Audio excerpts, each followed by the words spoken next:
Metroidvanias are a subgenre of action-adventure video games focused on guided, non-linearity, and utility-gated exploration and progression. They're very similar to 2D side-scrolling platformers such as Super Mario Bros., but instead of the pre-laid-out levels, Metroidvanias feature a large interconnected world map that the player can explore, though access to parts of the world is often limited by doors or other obstacles that can only be passed once the player has acquired special items, tools, weapons, abilities, or knowledge within the game.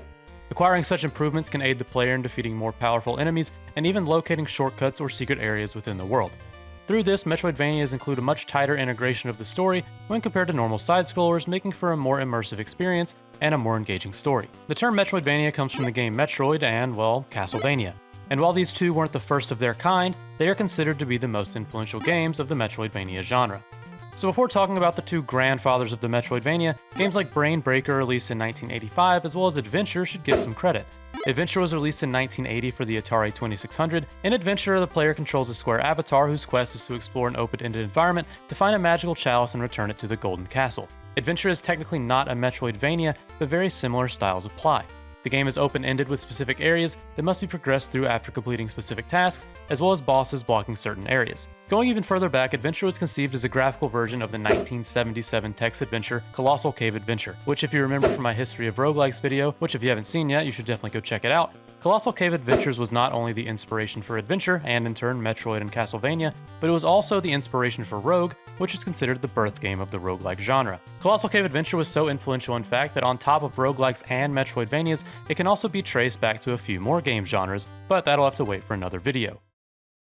In 1986, Metroid was released by Nintendo with the goal of being a non-linear adventure game to set itself apart from other games at the time, requiring players to retrace their steps while providing permanent power-ups in contrast to how other adventure games only offered power-ups with temporary effects. The series was popular and future titles refined the exploration approach while adding more story elements to the title, such as Super Metroid for the Super Nintendo. During the time of Metroid and Super Metroid, the gothic horror-themed platformer series Castlevania was starting to gain popularity. In 1986, Castlevania was released for the Nintendo Entertainment System, featuring discrete levels that the player completed in a sequential manner, but was followed by Vampire Killer in 1986 and Castlevania 2 in 1987, which experimented with non-linear gameplay similar to Metroid before the series returned to the more linear style of the original Castlevania. Series lead Koji Igarashi found that as they continued to produce sequels to cater to fans of the Castlevania series, experienced players would race through the levels, while new players to the series would struggle with some of the stages. In an attempt to make a title that would be more widely appreciated, Igarashi looked to The Legend of Zelda for inspiration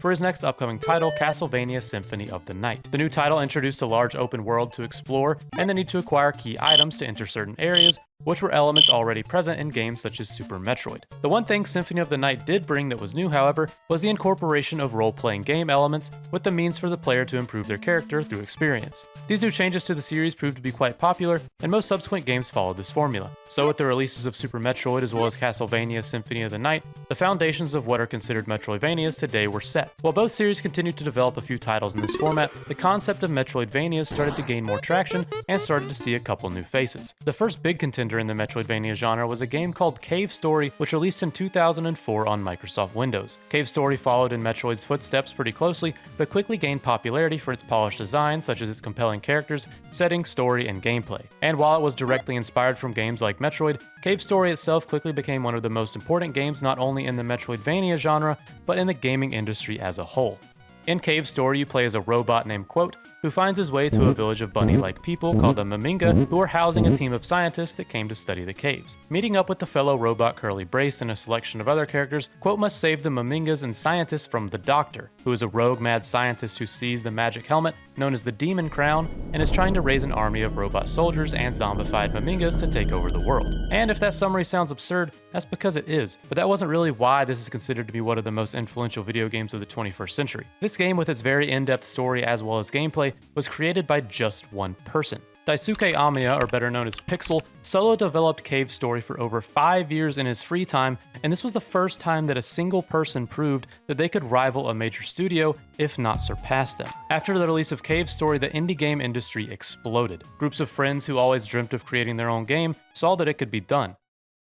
After the worldwide success of Cave Story, indie-developed games such as Braid, Super Meat Boy, and Fez in the mid-2000s were released with massive success. But Cave Story also revitalized the Metroidvania genre. In 2013, Guacamelee was released by Drinkbox Studios for the PlayStation 3 and PlayStation Vita. Guacamelee is a hybrid 2D Metroidvania-style action platformer and brawler where players control the luchador Juan, fighting for the love of his life, Lupita, against evil skeletons who are trying to sacrifice her. The game takes place in a non-linear world full of story objectives for the player to complete, as well as providing many collectibles necessary for the player to obtain in order to upgrade their character and battle new enemies. 2 years after the release of Guacamelee, Ori and the Blind Forest, developed by Moon Studios, was released in 2015. In Ori and the Blind Forest, players assume control of Ori, a small white spirit, and Cien, the light and eyes of the forest spirit tree. Players are tasked to move between platforms and solve puzzles, but the world unfolds to the player in the fashion of a Metroidvania, with new abilities allowing the player to access previously inaccessible areas. While Ori and the Blind Forest is inspired from the Metroidvania genre, some other inspirations for the game came from the works such as The Iron Giant, and that it is a coming-of-age story. Receiving handfuls of awards as well as averaging over 9 out of 10 reviews from dozens of reputable critics, Ori and the Blind Forest proved that Metroidvanias were still capable of being on top, and showed that using the building blocks set in place by Metroid as well as Castlevania, a challenging, well-designed game with strong storytelling could be created. And if Ori and the Blind Forest didn't submit Metroidvanias at the top enough, quickly after, in 2017, Hollow Knight, developed by Team Cherry, followed suit as yet another wildly successful and award-winning Metroidvania title. Hollow Knight, however, took the ideas of the Metroidvania and combined that with that of a Souls-like game, and takes place in a place called Hollow Nest, a fictional underground kingdom. In Hollow Knight, the player controls an insect-like, silent, nameless king who explores the underground world. Throughout the game, the player encounters hostile bugs and other creatures, which requires combat using the nail, which is a type of sword to defeat the enemies from a short distance. Throughout the game, the knight learns that Hollow Nest was once a flourishing kingdom, which fell ruin after becoming overrun with the infection, and is tasked with bringing the kingdom back to life and helping to destroy the infection that drove the kingdom's people into madness. With games such as Guacamelee, Ori and the Blind Forest, and Hollow Knight,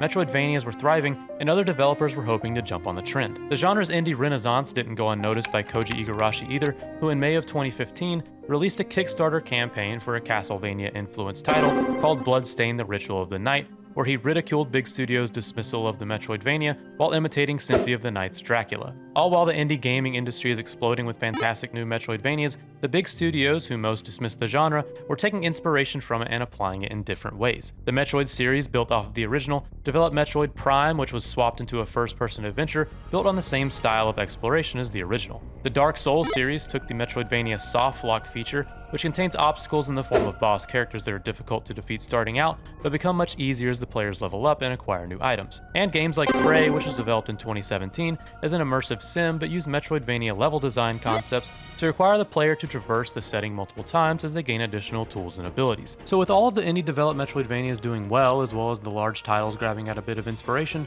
where does that leave the genre today?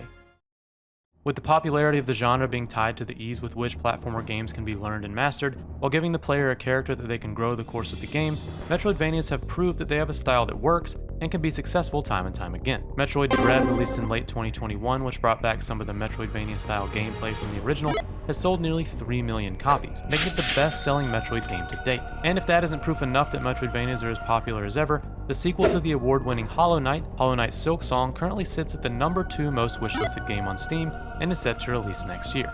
And that is the entire history of Metroidvanias. The genre has a deep history, and while it's had its ups and downs, has proven to be an insanely popular genre, as well as an extremely influential one. But let me know what your favorite Metroidvania is, and if you want to see more videos like this, let me know what games you'd like to learn about next. And as always, if you liked the video, like the video. Thanks for watching.